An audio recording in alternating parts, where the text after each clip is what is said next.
going on, guys? Just want to do a little follow-up video. I went ahead and installed the CMC trigger on the lower.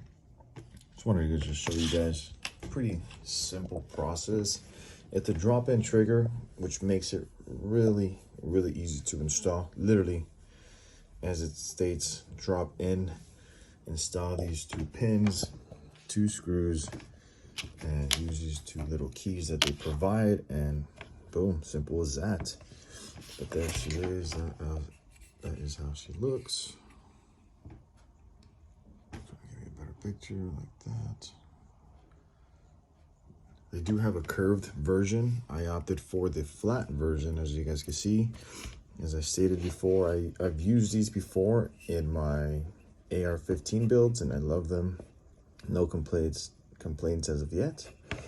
But yeah, that's how it looks from the inside.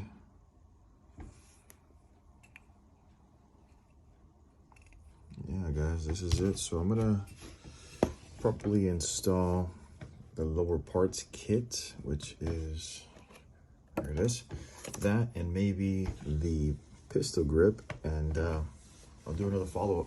Thanks, guys.